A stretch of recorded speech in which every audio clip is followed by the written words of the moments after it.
Hello students. तो चलिए आज हम शुरुआत करते हैं बिहार SC ERT की किताब और सब्जेक्ट है हिस्ट्री और चैप्टर है 4 मुगल साम्राज्य से। पिछले चैप्टर्स में बहुत सारी चीज़ें मिस प्रिंटिंग थी और मिस प्रिंट थी और इस वजह से आप लोग को समझ में नहीं आई होंगी और मैंने पूछा था कि आप लोग कमेंट बॉक्स में कमेंट करना, ठीक है, अगर किसी को प्रॉब्लम है तो।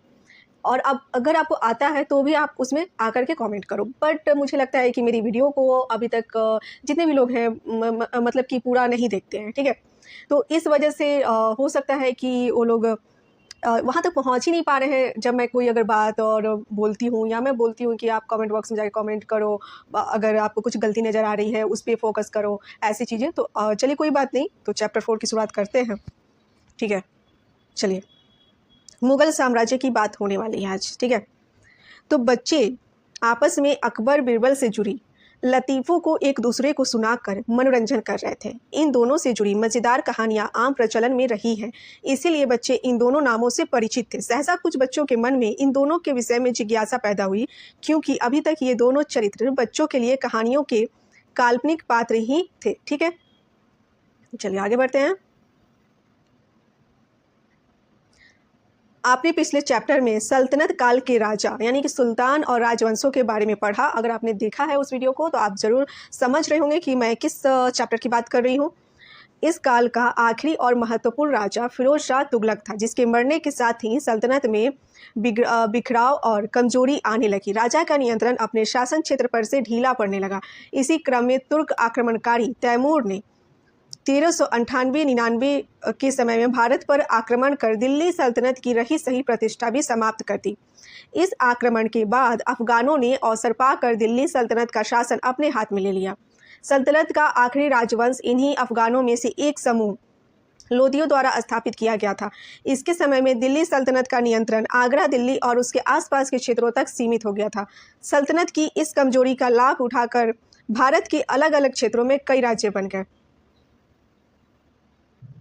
इनमें गुजरात, बंगाल, जौनपुर, मालवा, दक्षिण भारत के राज्य और राजपूताना में मेवाड़ का राज्य प्रमुख था। ये सभी राज्य आपस में लड़ते रहते थे। इनमें सबों की इच्छा दिल्ली पर अधिकार करने की थी, क्योंकि वह अभी भी राजनैतिक शक्ति और प्रतिष्ठा का प्रतीक था। वस्तुतः दिल्ली सल्तनत काल में लगभग 300 वर्षों तक राजधानी रही थी। यहाँ से भारतवर्ष के अधिकांश हिस्से पर शासन किया जाता था, इसलिए यह शहर एक तरह से भारत का सबसे महत्वपूर्ण शहर था और अभी भी है। इन छोटे राज्यों में ही बिहार में नुहानी अफगानों का शासन था। इस राज्य के अधीन फरीद या शेर खान का सासाराम पर नियंत्रण था, ठीक है। वह अपनी योग्यता के बदौलत नुहानी राजाओं के काफ़ी करीब आ गया था। धीरे धीरे शेर खान ने बिहार में अपने को प्रभावी बनाया और आगे नुहानी शासकों के स्थान पर स्वयं बिहार का शासक बन गया। बिहार के इस बदलाव से पड़ोसी बंगाल के अफगान शासकों के साथ शेर खान की संघर्ष की स्थिति बन गई। बंगाल के शासक शेर खान के इस बढ़ते प्रभाव से चिंतित थे। 1538 ईस्वी में दोनों के बीच युद्ध हुआ। इसमें शेर खान की जीत हुई। इसके साथ ही वह भारत का सबसे शक्तिशाली अफगान शासक बन गया। लगभग इसी समय काबुल और कंधार के शासक बाबर के भारत पर आक्रमण हुए। बाबर स्वयं इस समय हिंदुस्तान के विषय में अपनी आत्मकथा में लिखता है कि उसने हिंदुस्तान पर विजय प्राप्त की। उस समय सारा हिंदुस्तान किसी एक शासन के अधीन नहीं था, अर्थात यहाँ अनेक छोटे छोटे राजा राज्य करते थे और उनमें से प्रत्येक अपने को सम्राट समझता था। आपने निरंतर भारत पर होने वाले विदेशी आक्रमणकारियों के विषय में पढ़ा है। वस्तुतः भारत पर बाहरी लोगों द्वारा आक्रमण हमेशा उत्तर पश्चिम सीमा से होता आया था, क्योंकि उस क्षेत्र को सुरक्षित रखने के लिए शासकों द्वारा कभी भी ध्यान नहीं दिया गया। बाबर भी उसी रास्ते से भारत आया। वह अपने छोटे राज्य को बढ़ाने और भारत की संपदा एवं धन दौलत के विषय में सुनकर आया था। बाबर की आत्मकथा का नाम क्या है, आप सभी कमेंट बॉक्स में कमेंट करोगे, ठीक है। भारत में मुगल राज्य की नींव 1526 में बाबर अपनी घुड़सवार सेना, तोप जिसका उपयोग भारत में नहीं हो रहा था, बंदूक तथा घुड़सवार, तीर अंदाज एवं आक्रामक युद्ध शैली के साथ पानीपत पहुंचा। यहाँ दिल्ली के अफगान शासक इब्राहिम लोदी के साथ उसका संघर्ष हुआ। इसमें बाबर की जीत हुई, ठीक है। बाबर के सहयोगी जीत के बाद धन लूटकर वापस लौटना चाहते थे, लेकिन उसने उन्हें समझाकर हिंदुस्तान में रहने के लिए राजी कर लिया। इस जीत के बाद बाबर ने कई ताकतवर अफगान सरदारों और महत्वपूर्ण राजपूत राजाओं को एक एक कर पराजित करते हुए अपने नए राज्य को भारत में स्थापित किया। ठीक है, इस क्रम में उसने 1527 में चित्तौड़ के शासन राणा संगा और 1528 में चंदेरी के शासक मेदिनी राय और 1529 में पूर्वी भारत के अफगानों को पराजित किया। ठीक है, चलिए, शेर खान का मुगलों के साथ संबंध। शेर खान कुछ दिनों तक बाबर के अधीन मुगलों की सेवा में भी रहे। वहां उसने मुगलों के कार्यकलापों को बारीकी से देखा, जिससे उसे निराशा हुई। उसने इसके बाद अपना पूरा ध्यान बिहार में अपने शासन को मजबूत बनाने पर दिया। उसने यहाँ अपने को मजबूत बनाते हुए मुगल बादशाह से सीधी लड़ाई के लिए तैयारी भी की। बाबर अपने राज्य को बिना व्यवस्थित किए 1530 में मर गया। उसका बड़ा लड़का हुमायूं बादशाह बना। उसको शुरू से ही भारत में शासन कर रहे राजवंशों के शक्तिशाली विरोध का सामना करना पड़ा। सबसे प्रबल विरोध अफगानों की तरफ से हुआ, क्योंकि अफगान उस समय भारत में सबसे शक्तिशाली थे। उनका शासन भारत के कई हिस्से में फैला हुआ था। अफगान विरोध का केंद्र बिहार था। यहाँ शेर खान की लगातार प्रगति को देखकर हुमायूं ने सबसे पहले बंगाल को, जिस पर शेर खान का अधिकार हो गया था, जीतने का प्रयास किया। इसमें उसे सफलता भी मिली। शेर खान ने हुमायूं के बंगाल अभियान को नहीं रोका। मुगल बादशाह 8 महीनों तक वहां रहा। इस बीच शेर खान अपनी शक्ति को बढ़ाते हुए बिहार के अतिरिक्त चुनार, बनारस, जौनपुर, कन्नौज को अपने अधिकार में कर लिया। इस तरह उसने हुमायूं के आगरा लौटने का मार्ग अवरुद्ध कर दिया। आगरा में हुमायूं के भाइयों द्वारा राज्य प्राप्त करने के प्रयास के कारण उसे वापस लौटना पड़ा। इसी क्रम में चौसा और कन्नौज नामक स्थानों पर हुमायूं और शेर खान के बीच लड़ाइयाँ हुई। इसमें शेर खान सफल रहा। इस प्रकार उसने भारत में एक बार फिर अफगान राज्य को स्थापित किया। मुगल अफगान संघर्ष के इस दौर में अफगानों की जीत का पूरा श्रेय शेर खान के सफल कूटनीति को जाता है। ठीक है, अब बात करने वाले हैं शेर शाह का शासन। शेर खान ने राजा बनने के बाद शेर शाह की उपाधि धारण की। उसने अपने पूरे राज्य में कानून और व्यवस्था स्थापित की। क्योंकि मुगल और अफगान संघर्ष के कारण भारत का एक बड़ा क्षेत्र प्रशासनिक रूप से अस्थिर हो गया था। उसने स्थानीय जमींदारों से वसूल की गई लगान को भी सख्ती से प्राप्त किया। जमींदारों को किसानों से निर्धारित दर से अधिक लगान नहीं वसूलने की आज्ञा दी गई। शेर शाह के पहले किसानों से वसूली गई लगान को वे राजा के पास नहीं भेजते थे।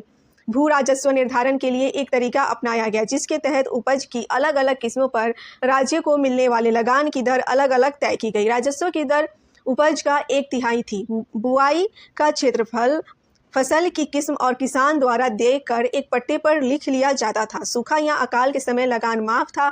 संकट के समय कुएं खुदवाने के लिए किसानों को धन उधार दिया गया तथा कृषि उत्पादन में वृद्धि के लिए नहरों का निर्माण भी करवाया गया। ठीक है, शेर शाह ने व्यापार के विकास पर भी पूरा ध्यान दिया। व्यापारियों से अच्छा व्यवहार करने का सख्त आदेश उसने अपने अधिकारियों को दिया था। व्यापारियों से पूरे राज्य में मात्र 2 ही जगह कर लिया जाता था। चूंकि शेर शाह को अपने नए राज्य को मजबूत करने के लिए पैसों की जरूरत थी, व्यापार से आय हो सकता था, इसलिए उसने व्यापार की उन्नति पर पूरा ध्यान दिया। ठीक है, शेर शाह ने व्यापार के विकास के लिए ही यातायात के साधनों को उन्नत बनाया। पुरानी सड़कों की मरम्मत करवाई एवं कुछ नई सड़कों का निर्माण भी करवाया। सड़कों के किनारे प्रत्येक 8 किलोमीटर पर लोगों और व्यापारियों के विश्राम के लिए सरायों का निर्माण करवाया, जहां हिंदू और मुसलमान दोनों कर्मचारी रहते थे। व्यापार का विकास हो सके, इसके लिए व्यापारियों से लिए जाने वाले कर को फिर से तय किया गया। सरायों के आसपास गांवों या छोटे शहरों को बसाया गया। आज भी आपको कई गांव और शहरों के नाम से सराय मिल जाएगा, जैसे मुगल सराय, दलसिंह सराय, बेगूसराय इत्यादि। दैनिक प्रशासन की व्यवस्था में शेर शाह ने सल्तनत काल में प्रचलित व्यवस्था को ही बनाए रखा। इसके विषय में आप चैप्टर 3 में पढ़े होंगे। ठीक है, शेर शाह ने केवल उसे प्रभावी बनाया। इस प्रकार यह कहना सही होगा कि शेर शाह का शासनकाल मात्र 5 वर्षों का रहा। उसके मरने के बाद ही उसका राज्य भी ज़्यादा दिन तक नहीं चल सका। उसके उत्तराधिकारी शेर शाह की व्यवस्था को संभाल नहीं सके। फिर भी कम समय में ही उसने जो कार्य किए तथा जनता पर जितना प्रभाव इन कार्यों का हुआ, वह इतिहास में शेर शाह और उसके अफगान राज्य का महत्वपूर्ण स्थान दिलाता है। स्मरणीय है कि इस पूरी प्रक्रिया में बिहार की भूमिका निर्णायक थी, क्योंकि शेर शाह की प्रशासनिक सुधारों की प्रयोगशाला बिहार ही था। ठीक है, ऐसा क्वेश्चन आ जाएगा तो आप आंसर में क्या क्या डालोगे, बताओ।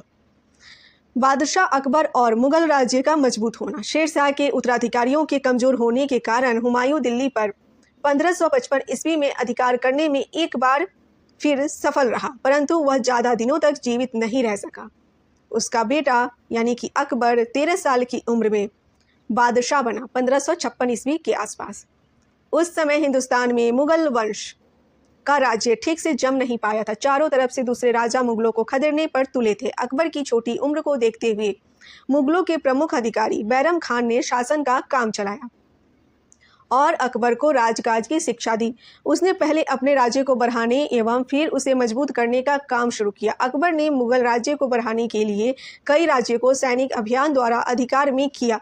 राज्य का आरंभिक विस्तार 1556 से 76 के बीच हुआ। उन दिनों आज के मध्य प्रदेश के इलाके में दो महत्वपूर्ण राज्य थे। एक राज था मालवा, जहाँ का राजा बाज बहादुर था, ठीक है, जिसकी राजधानी मांडू थी। दूसरा प्रमुख राज्य गढ़ कटंगा गोंडवाना था। 1561 एवं 62 ईस्वी में इन दोनों राज्यों पर मुगलों ने अधिकार कर लिया। विजय के बाद मुगल सेनाओं और सेनापति अधम खान को बहुत धन प्राप्त हुआ, जिसे उसने अकबर के पास नहीं पहुंचाया। इसका पता चलने पर बादशाह ने कड़ाई से उस धन को प्राप्त किया। उसके अगले 10 वर्षों तक अकबर ने राजपूताना के अधिकांश भाग पर अपना अधिकार स्थापित कर लिया तथा गुजरात और बंगाल को भी जीत लिया। राजपूत राज्यों में एक महत्वपूर्ण अभियान चित्तौड़ का था। वहाँ महाराणा प्रताप का राज था। उसने अकबर की अधीनता मानने से इनकार किया और जीवन भर विरोध करता रहा। ये सेंटेंस मुझे सही नहीं लग रहा, विरोध करते रहे, ठीक है, ये ज़्यादा सही रहेगा, क्योंकि महाराणा प्रताप के लिए ऐसे वर्ड मुझे सही लग रहा, चाहे वो जो भी हो, ठीक है। यद्यपि उसका दुर्गम किला अकबर द्वारा जीत लिया गया था। चित्तौड़ के बाद दूसरा महत्वपूर्ण राज्य रणथंभौर को अकबर के द्वारा जीता गया। इन विजयों के बाद अधिकांश राजपूत राज्यों जैसलमेर, बीकानेर आदि ने अकबर के समक्ष समर्पण कर दिया। इसके बाद अकबर ने गुजरात को अपने अधिकार में किया। यानी कि सबके लिए ऐसे ही मतलब वर्ड का प्रयोग किया गया, जो कि बुक को भी इस पर ध्यान देना चाहिए, ठीक है। अधिकार किए, ये ज़्यादा सही लगता है ना। यह प्रदेश बाहरी देशों से व्यापार के कारण काफ़ी समृद्ध बन गया था। यह भारत के साथ होने वाले विदेश व्यापार का महत्वपूर्ण केंद्र था। मुगलों के नियंत्रण के पश्चात इससे अच्छी आय प्राप्त हो सकती थी। यहाँ की भूमि भी काफ़ी उपजाऊ थी एवं शिल्प कला काफ़ी उन्नत अवस्था में थी। इसलिए अकबर ने इस क्षेत्र को जितना जरूरी समझा। इसी विजय की याद में अकबर ने बुलंद दरवाज़ा का निर्माण करवाया। इसके विषय में आप चैप्टर 5 में पढ़ेंगे। अकबर का ध्यान भारत के अन्य उर्वर क्षेत्र बंगाल पर गया। वहाँ अभी भी अफगानों का राज था। उसके पड़ोसी बिहार पर भी अफगान शासन ही था। 1576 ईस्वी में एक भीषण युद्ध के बाद अकबर ने इन दोनों प्रदेशों पर अधिकार कर लिया। यह अफगानों का आखिरी राज्य था जिस पर मुगलों का अधिकार हुआ। इन विजयों के पश्चात अकबर ने पश्चिमोत्तर सीमांत को सुरक्षित बनाने पर बल दिया। उसने काबुल और कंधार पर विजय प्राप्त की और अफगान कबाइलियों के विद्रोह का दमन किया। तदुपरांत दक्षिणी भारत के पठारी क्षेत्रों के राज्यों पर अभियान किया। फलस्वरूप खानादेश पूर्णतः और अहमदनगर आंशिक रूप से उसके शासन के अधीन आ गया। 1602 में राजकुमार सलीम के विद्रोह के कारण अकबर को दक्कन का अभियान स्थगित करना पड़ा और 1605 में उसकी मृत्यु हो गई। मुगल राज्य के अमीर। अकबर जब बादशाह बना तो 51 बड़े अधिकारी या दरबारी थे जो अमीर कहलाते थे। इन्हीं लोगों के जिम्मे मुगल साम्राज्य का कामकाज था। इन अमीरों में अधिकांश तुरानी थे जो बाबर के साथ तुर्किस्तान से आए थे। इनमें कई बादशाह अकबर के रिश्तेदार भी थे। इनका पूरा समर्थन बादशाह को नहीं मिल रहा था। वे अपने को बादशाह के बराबर समझते थे। उनके पास अच्छी जागीर थी जिसका उपयोग वह स्वतंत्र तरीके से करते रहना चाहते थे। वह यह भी चाहते थे कि बादशाह सभी मामलों में उनकी बात माने। अकबर को यह बात बिल्कुल पसंद नहीं थी, ठीक है। वह चाहता था कि उसका आदेश सभी लोग माने। अकबर इस स्थिति से निपटने के लिए अस्थायी उपाय किया। उसके दरबार में ईरानी अमीर भी थे जो हुमायूं के साथ भारत आए थे। उसने इन ईरानी अमीरों को बढ़ावा और समर्थन दिया। उससे खुश होकर इन लोगों ने अकबर को पूरा सहयोग दिया। इनका साथ लेकर अकबर ने तुरानी अमीरों को नियंत्रित किया। हिंदुस्तानी मुसलमान को अमीर बनाने की कोशिश। आगे ऐसी कोई समस्या खड़ी ना हो इसलिए अकबर ने कुछ और उपाय किए। उसने हिंदुस्तानी मुसलमानों को भी अमीर बनाने की कोशिश की। वह जानता था कि राज्य मजबूत बनाने के लिए हिंदुस्तान के शक्तिशाली और मजबूत लोगों का समर्थन लेना जरूरी होगा। ऐसे दो सामाजिक वर्ग थे, एक राजपूत और दूसरे जमीन और संपत्ति वाले मुसलमान। परिवार जो कई सदियों से भारत में रह रहे थे। दूसरी बात यह कि बादशाह यह भी सोच रहा था कि अगर वह किसी नए समूह को प्रशासन में शामिल करेगा तो वह समूह हमेशा बादशाह को समर्थन करेगा। इस सोच के साथ उसने भारतीय मुसलमान को दरबार में ऊंचा स्थान दिया। इस नए वर्ग को वह अपने समर्थन से धीरे धीरे मजबूत बनाता गया। इसका असर यह हुआ कि ईरानी और तुरानी अमीर दोनों नियंत्रित रहे। राजपूतों को अमीर बनाने की कोशिश। भारत के इस शक्तिशाली सामाजिक राजनीतिक वर्ग का समर्थन मुगल शासन को मजबूत बनाने के लिए जरूरी था। अकबर ने यही सोचकर इनसे दोस्ती का प्रयास आरंभ किया। राजपूत अपने को स्वतंत्र रखना चाहते थे। उसने राजपूतों को सैनिक विजय और विवाह संबंध की नीतियों को अपनाकर अपने अधीन किया। अकबर ने राजपूत राजाओं के सामने यह बात रखी कि अगर वे उसके अधीन हो जाते हैं तो वह उनके राज्य में उन्हें राज करने देगा और मुगल साम्राज्य में उन्हें अमीर बनाया जाएगा। दूसरे क्षेत्रों में उन्हें जागीर भी दी जाएगी। कुछ राजपूत राज्य इस प्रस्ताव को मानकर मुगल अमीर बन गए। इस तरह अकबर राजपूतों को अपना समर्थक बनाया। उनकी धार्मिक भावनाओं का सम्मान करने के लिए तथा बहुसंख्यक हिंदुओं का समर्थन प्राप्त करने हेतु 1562 ईस्वी में तीर्थ यात्रा कर बंद कर दिया। 1564 में जजिया कर लेना बंद हुआ। मुगल प्रशासन एवं मनसबदार। मुगल साम्राज्य एवं प्रशासन की नींव अकबर ने सुदृढ़ की। उसी के पास समय और शक्ति दोनों थी, जिसके कारण वह ऐसा कर सका। राज्य में मौजूद गांवों और शहरों का प्रशासन पहले जैसा ही रहा। अकबर ने किस तरह की प्रशासनिक व्यवस्था अपने राज्य में लागू किया, इसकी जानकारी उसके दरबार में रहने वाले अबुल फजल की रचना अकबरनामा और आईने अकबरी से मिलती है। अबुल फजल के अनुसार साम्राज्य कई प्रांतों में बटा था, जिन्हें सूबा यानी प्रांत कहा जाता था। इसका प्रमुख सूबेदार कहलाता था, जो राजनैतिक तथा सैनिक दोनों कार्य करते थे। अकबर का साम्राज्य 15 सूबों में बटा था। सूबा सरकार में विभक्त था, जो आज के जिलों से कई गुना बड़ा होता था। सरकार आज की तरह कई परगनों प्रखंडों में बटा था। यह भी आज के प्रखंड से काफी बड़ा होता था। मुगल मनसबदार। मुगल सम्राट कई अधिकारियों और कर्मचारियों को प्रशासन का काम देखने के लिए नियुक्त करता था। इन्हीं अधिकारियों को मनसबदार कहा जाता था। पूरे मुगल साम्राज्य में हजारों छोटे बड़े मनसबदार थे। मनसबदार साम्राज्य में बादशाह के कानून और आदेश लागू करते थे। वे बादशाह के लिए सैनिक जिम्मेदारियों को भी निभाते थे। प्रत्येक मनसबदार को उनके जात के अनुसार पदक्रम एवं वरीयता प्राप्त थी, जबकि मेवाड़ के कुछ तो है क्या, इसको देखते हैं। यहाँ पे मिस प्रिंटिंग की वजह से समझ में नहीं आ रहा के अनुसार एक निश्चित संख्या में सेना और उससे जुड़े साजो सामान को रखना पड़ता था। इसे बॉक्स में समझाया गया है।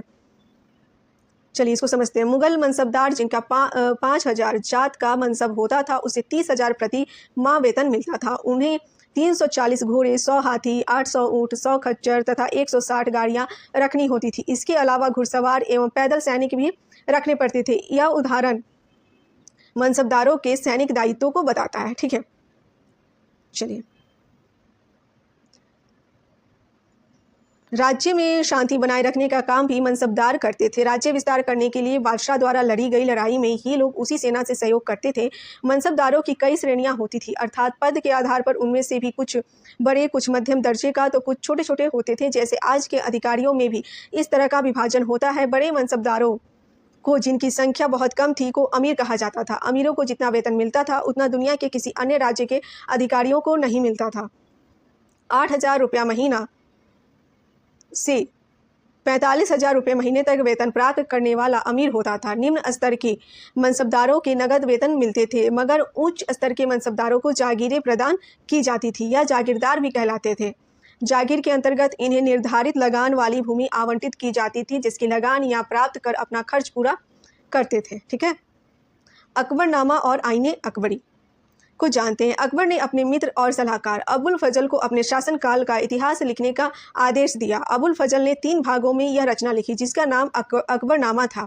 प्रथम भाग अकबर के पूर्वजों का बयान है। दूसरे में अकबर के शासनकाल का इतिहास है, जिसका नाम आईने अकबरी है। इसमें प्रशासन, सेना, राजस्व, साम्राज्य का भूगोल, समकालीन भारतीय संस्कृति और परंपराओं का वर्णन है। मनसबदारों का प्रशासन में क्या स्थान है, इसको बताने के लिए जात और सवार, हाँ वहाँ पे भी सवार था। ठीक है, जो समझ में नहीं आ रहा था। ठीक है, तो अब आप लोग को समझ में आ गया होगा, वो उसको आप लोग क्लियर कर लेना। 2 संख्या सूचक शब्द बनाए गए, अपनाए गए। इसमें जात की संख्या जितनी अधिक होती वह उतना ही बड़ा अधिकारी माना जाता था। उसी के आधार पर उन्हें वेतन दिया जाता था। इसी तरह सवार की भी संख्या निश्चित होती थी, जिसके अंतर्गत किसी मनसबदार को कितना पैदल सैनिक, कितने घोड़े और सवार तथा कितना हाथी रखना है, यह तय किया जाता था। मनसबदारों को वेतन के रूप में भूमि दिया जाता था, जिससे वे राजस्व एकत्रित करते थे। मनसबदारों को दी गई भूमि जागीर कहलाती थी। इसमें जमीन से प्राप्त आमदनी का आकलन ठीक से किया जाता, ताकि मनसबदारों के लिए निर्धारित वेतन उससे प्राप्त हो जाए। इस तरह मनसबदार जागीरदार भी बन जाते थे। इनका पद वंशानुगत नहीं था। मनसबदारों की नियुक्ति राजा के द्वारा की जाती थी। इसमें प्रांत प्रमुख, सूबेदार और बड़े मनसबदारों की सिफारिश भी चलती थी। ज़्यादातर मनसबदार अपने जीवन काल में यह प्रयास करते थे कि किसी तरह वे अपने लड़के को भी मनसबदार बना दें। इसके लिए प्रभावशाली लोगों को कीमती उपहार भी उनके द्वारा दिए जाते थे। यानी कि जो आजकल घूसखोरी है वो आज से नहीं है, शुरुआत से ही है। ठीक है। राज्य की आमदनी, खेती बाड़ी और किसान। राज्य की आमदनी मुख्य रूप से खेती के उपज पर जो कर लिया जाता था उससे होती थी। खेती का काम छोटे किसानों द्वारा किया जाता था। ठीक है। किसानों से कर गांवों में रहने वाले ग्राम प्रमुख या स्थानीय सरदारों द्वारा लिया जाता था। किसानों से उपज के ऊपर कितना कर लिया जाए, इसे अकबर के राजस्व मंत्री राजा टोडरमल ने तय कर दिया था। उसने खेती लायक भूमि का सर्वेक्षण किया और उसी के आधार पर नगद रूप में कर तय किया गया था। यह मोटा मोटी उपज का 3 से 6 भाग तक होता था। जमीन को 4 भागों में बांटा गया। सबसे अच्छा पोलज, जिस पर हर साल खेती होती थी। परती, जिसमें 1 साल के अंतर पर खेती होती थी। चाचर, जिसमें कुछ अंतराल पर बुआई होती थी। और बंजर, लंबे समय तक बिना बुआई वाला जमीन। लगान भी इन पर अलग अलग था। राज्य खेती को बढ़ावा देने के लिए किसानों को ऋण सहायता देता तथा सिंचाई के साधनों को निर्मित करता था। किसान मुख्यतः चावल, गेहूं, ज्वार, बाजरा और कुछ सब्जियां उपजाते थे। जैसे जैसे साम्राज्य का विस्तार हुआ, उसका खर्च भी बढ़ता गया। उसे पूरा करने के लिए किसानों के ऊपर लगान का बोझ बढ़ाया गया। इस कारण से किसानों के हालत और ख़राब हुए। उनके पास लगान देकर बहुत कुछ बचता नहीं था, जिसे भी अगले साल तक बचाकर रख सकें। आम लोगों का जीवन। मुगल काल में जनसाधारण के जीवन के विषय में पर्याप्त जानकारी मिलती है। इस काल में यूरोपीय व्यापारी भारत आते थे। उनमें से कई लोगों ने भारत की संपत्ति और समृद्धि तथा शासक वर्ग के शानो शौकत के जीवन के साथ साथ जनसाधारण जैसे किसानों के जीवन से जुड़ी वस्तुओं को बनाने वाले दस्तकार और मजदूरों की गरीबी से भरे जीवन का भी चित्रण किया है। सामान्य आदमी कितना कम कपड़ा पहनते थे, इस बात का जिक्र बाबर ने भी अपनी आत्मकथा तुजुके बाबरी में किया है। उसने कहा कि यह किसान तथा निम्न वर्ग के लोग करीब करीब नंगे रहते थे। इसके बाद वह उस लंगोट का वर्णन करता है जो पुरुष पहनते थे तथा महिलाओं की साड़ियों का भी वर्णन है। लोगों के द्वारा जूतों का कम प्रयोग किया जाता था। जहाँ तक मकान और उसमें मौजूद सामानों की बात करें तो घर मिट्टी का बना था जो फूस से ढका जाता था। उसमें सामान्यतः एक कमरा और एक ही बरामदा होता था। मिट्टी के ही बने कुछ बर्तन होते थे। एक चारपाई और बांस की बनी चटाई रहती थी। तांबे और अन्य धातुओं के बर्तन उनकी पहुँच से दूर था। खाद्य पदार्थों में चावल, बाजरा और दाल प्रमुख था। बंगाल और समुद्र के तटीय इलाकों में मछली प्रमुख खाद्य पदार्थ था। उत्तर भारत में गेहूँ और मोटे अनाज की रोटी तथा दाल प्रमुख भोजन थे। लोगों के द्वारा भरपेट भोजन रात में ही खाया जाता। खाद्यान्नों की अपेक्षा तेल, घी सस्ते थे, इसलिए लोगों का वह प्रमुख भोजन था। चीनी तथा नमक थोड़े महंगे होते थे। इस प्रकार यद्यपि आम आदमी के पास कपड़ों की कमी थी, लेकिन खाना अच्छा खाते थे। गाय और भैंस लोग अधिक संख्या में रखते थे, इसलिए दूध, घी उन्हें काफ़ी मिलता था। लोगों के जीवन का आधार खेती था और वह वर्षा के ऊपर निर्भर करता था। प्रति वर्ष खेती होता था तो किसानों को खाने के लिए मिलता नहीं, तो अकाल की स्थिति में पिछले साल का कुछ भी बचा नहीं रहता जो वे खा सकते थे। लगान जब नगद में देना तय हुआ तो किसानों की स्थिति और खराब होने लगी। लगान देने के दबाव में मंडी में उनका अनाज सस्ता बिक जाता था। कुल मिलाकर गाँवों में रहने वाले बहुसंख्या लोगों का जीवन बहुत गरीबी में बीता था। मुगलों की धार्मिक नीति और भारतीय लोगों के साथ उनका मिलन। अकबर ने भारत में अपने शासन को मजबूत बनाने के लिए बहुसंख्यक भारतीय हिंदू लोगों के साथ अच्छे संबंध बनाने के लिए धार्मिक स्तर पर मेलजोल की नीति अपनाई। अकबर ने अपने राज्य को अस्थायी बनाने के लिए भारतीय लोगों की बहुसंख्यक आबादी यानी हिंदुओं का समर्थन प्राप्त करने का प्रयास किया। इसी के तहत अकबर ने एक नवीन धार्मिक नीति सुलह-ए-कुल यानी कि सर्वत्र शांति को अपनाया। यह नीति सच्चाई, न्याय और शांति पर बल देता था। ठीक है। अबुल फजल ने सुलह-ए-कुल के विचार और नीति को अपनाने में अकबर की मदद की। जहांगीर और शाहजहां ने भी इस नीति को अपनाया। औरंगजेब के काल में धार्मिक स्तर पर मेलजोल बनाए रखने की नीति राजनीतिक स्थिति के कारण खंडित हुआ। अकबर ने समाज में नैतिक एवं सामाजिक मूल्यों के रखने के लिए एक नई नीति अपनाई जिसे हम दीन-ए-इलाही के नाम से जानते हैं। सभी धर्मों के सार को लेकर उसने इस नई नीति का प्रतिपादन किया। ठीक है। जहांगीर और शाहजहां के समय मुगल साम्राज्य 1605 में अकबर के मरने के बाद उसका पुत्र जहांगीर बादशाह बना। उसका शासनकाल सामान्यतः शांतिपूर्ण रहा। इस समय अधिक युद्ध नहीं हुआ, फिर भी उसने अपने पिता द्वारा जीते गए क्षेत्र पर नियंत्रण और प्रशासनिक व्यवस्था को बनाए रखा। बंगाल पर मुगल सत्ता को इसने और मजबूत किया। मेवाड़ के राणा के साथ अस्थायी शांति स्थापित की। पंजाब के कांगड़ा क्षेत्र पर अधिकार किया तथा अहमदनगर राज्य के साथ शांति समझौता किया। जहांगीर के लिए सबसे सुखद रहा कंधार का मुगलों के हाथ से निकल जाना। दुखद रहा। जहांगीर के लिए सबसे दुखद रहा कंधार का मुगलों के हाथ से निकल जाना। वह अपनी न्याय की जंजीर के लिए जाना जाता था। इसके तहत उसने सोने की एक लंबी जंजीर बनवाई जिसे घंटियां बंधी थी। यह राजमहल की दीवार से लटका दिया गया था। उसने यह घोषणा करवाई कि किसी के साथ सरकार अथवा अधिकारी अन्यायपूर्ण व्यवहार करती तो वह इस जंजीर को खींचकर अपनी फरियाद सुन सकता है। इसका आम आदमी पर कितना असर हुआ यह पता नहीं। राजधानी के लोग इससे जरूर लाभान्वित हुए होंगे। 1628 में पिता जहांगीर की मृत्यु के बाद शाहजहां गद्दी पर बैठा। आम लोगों के बीच वह ताजमहल के निर्माता के रूप में लोकप्रिय है। बुंदेलखंड और दक्षिण भारत के विद्रोहों को उसने दबाया। बीजापुर और गोलकुंड जैसे दक्षिण भारतीय राज्य को अधीनता स्वीकार करने के लिए बाध्य किया। पश्चिमोत्तर सीमा को सुरक्षित करने के लिए मध्य एशिया के बल्ख और बदखशा पर आक्रमण किया। कंधार को एक बार पुनः अपने अधिकार में किया, लेकिन वह स्थायी नहीं रह सका। असम के कामरूप क्षेत्र पर अधिकार किया। इस प्रकार उसके शासनकाल में मुगल साम्राज्य और मजबूत हुआ। मुगल राज्य की सीमाएं भी इस समय बढ़ी। राजनीतिक रूप से शाहजहां का काल मुख्यतः शांतिपूर्ण रहा। यद्यपि मध्य एशिया के अभियान द्वारा प्राप्त क्षेत्र पर उसका नियंत्रण नहीं रहा। अब जानेंगे औरंगजेब का शासनकाल। 1656 में बादशाह शाहजहां बुरी तरह बीमार पड़ गया। सब लोग यह मानने लगे कि कुछ दिनों में वह मर जाएगा। शाहजहां के 4 पुत्र थे, दारा, शुजा, औरंगजेब और मुराद। चारों बादशाह बनना चाहते थे। शाहजहां ने दारा को अपना उत्तराधिकारी घोषित कर दिया, मगर उसके बाकी के 3 लड़कों ने इसकी बात नहीं मानी। सब अपनी अपनी सेना लेकर तख्त पर अधिकार के लिए आगरा की ओर चल दिए। भाइयों के बीच कई युद्ध हुए। अंत में औरंगजेब सफल रहा। वो अपने पिता के जीते जी शासक बन गया। शाहजहां को उसने 8 वर्षों तक कैद में रखा। इसके कारण उसकी आलोचना होती है।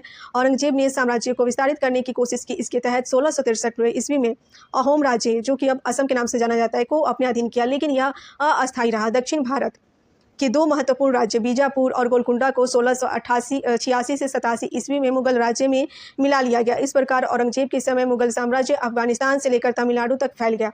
राज्य के इस विस्तृत रूप ने कई नई समस्याएं औरंगजेब के समक्ष खड़ी कर दी। इनमें एक था वेतन के मद में मिलने वाले जागीरों की कमी, क्योंकि प्रशासनिक वर्ग का स्वरूप साम्राज्य फैलने के साथ काफ़ी बढ़ गया था और उनके लिए जागीर कम पड़ने लगे। इसने पूरे राज्य को अस्त व्यस्त कर दिया था। इसके परिणाम घातक रहे, जो आगे मुगल राज्य के पतन के कारकों में महत्वपूर्ण हो गया। मुगल साम्राज्य के पतन के कारण 18वीं शताब्दी में मुगल साम्राज्य छीन भिन्न होने लगा। पतन के कुछ कारक जो 17वीं सदी में प्रस्तुत हो चुके थे, पर वास्तविक कमजोरी 18वीं शताब्दी में दिखाई पड़ी। औरंगजेब की मृत्यु 1707 में हुई। उसके उत्तराधिकारी उस विशाल साम्राज्य को संभाल पाने में सक्षम नहीं थे। इसके साथ अन्य समस्याएं भी थी कि एक शासक के मरने के बाद उत्तराधिकार के लिए संघर्ष सामान्यतः होता था। इसमें धन और सैन्य शक्ति नष्ट होती गई। प्रभावशाली पदाधिकारी इस स्थिति में किसी एक राजकुमार के साथ मिलकर अपना स्वार्थ साधना चाहते थे। वस्तुतः मुगलों के परवर्ती शासक महत्वपूर्ण पदाधिकारियों के हाथ के कठपुतली थे। इसने संपूर्ण प्रशासन को गुटों में विभक्त कर दिया। शासकों के कमजोर होने पर महत्वपूर्ण प्रांतों के गवर्नर स्वतंत्र शासक के रूप में व्यवहार करने लगे। पतन का एक मौलिक कारण आर्थिक कठिनाइयां थी। इस समय तक 1707 के बाद ना तो पर्याप्त धन बचा था और ना ही जागीर जो अधिकारियों को दी जाती। जमींदार असंतुष्ट थे क्योंकि मनसबदार का उन पर कठोर नियंत्रण था। वे समझने लगे कि ये लोग आमदनी का बड़ा भाग स्वयं रख लेते हैं, अतः उनका मनसबदारों से संघर्ष हुआ। लगान की दर ऊंची होने के कारण किसान अधिकाधिक गरीब होते गए, अतः उन्होंने जमींदारों के साथ विद्रोह किया। चूंकि मुगलों का संघर्ष कई जगहों पर चल रहा था, अतः उन्हें धन की जरूरत थी जो प्राप्त नहीं हो पा रहा था। इससे आर्थिक संकट अत्यधिक बढ़ गया। मुगल प्रशासन भी अक्षम होता जा रहा था। मनसबदारी प्रथा में अनेक परिवर्तन हो गए थे। उनकी संख्या अकबर के समय से 3 गुना बढ़ गई। वे लगान वसूली का पूरा हिसाब राजा को नहीं देते थे। सैनिकों की संख्या भी उन्होंने घटा दी। उनको स्थानांतरण भी अब नहीं होने लगा, इसलिए वे स्थानीय सरदार के समान व्यवहार करने लगे थे। मनसबदारों की बढ़ती संख्या के कारण उनका वेतन के रूप में मिलने वाली जागीर की कमी हो गई। उनमें जागीर प्राप्त करने की होड़ शुरू हो गई। प्रत्येक अधिकारी इसी प्रयास में लगा रहता था कि अच्छी जमीन उसे मिले। जागीर पर नियंत्रण भी अस्थायी होता गया, क्योंकि प्रशासक एक दूसरे के विरुद्ध षड्यंत्र कर राजगीर की अदला बदली करवा देते। इस प्रकार जागीर की अदला बदली कभी कभी हो जाता है लगातार पढ़ने के कारण। क्या है कि स्पीड को बढ़ा करके वीडियो शॉर्ट मैं करती हूँ, ठीक है, तो ये बात आप लोगों को समझना पड़ेगा। अभी मैं 1 घंटे से इसे मैं पढ़ रही हूँ, तो इसलिए प्रोनाउंसिएशन में कुछ चीज़ें कुछ परेशानी हो जाती है, तो आप उस पर फोकस नहीं करेंगे, ठीक है।